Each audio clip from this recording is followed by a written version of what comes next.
clothed in flea-bitten, dusty skin, dotted with bleeding sores, mangy, tough and infectious, all the way to the core.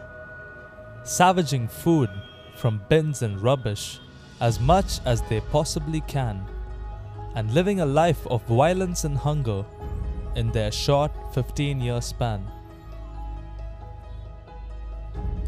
Tortured by passerby and idlers who hurt them for no reason, their health and life worn out by every drastic change in the seasons. They are scorched in the summer as they pant for water, and in winter they are drenched with no place of rest nor shelter. They are the relentless mercenaries of the canine family,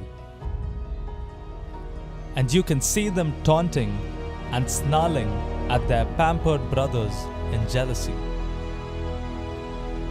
They mark their hoods with complete aggressive dominance, and their duels are brutal, stating their intentions with zealous prominence. They were once loved and cared for, sleeping with a roof above their head. But soon they were abandoned, with the harsh reality almost striking them dead.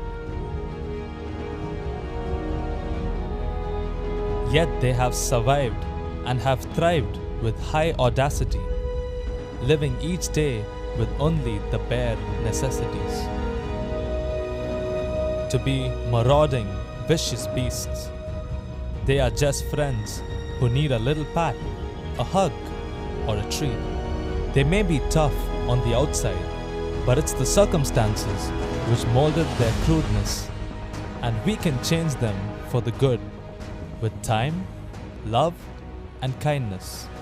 So, let's make a difference in their lives by showing them a little compassion, and let's give them a home and a place in our hearts. Let it be a mongrel, mixed breed, or a dachshund.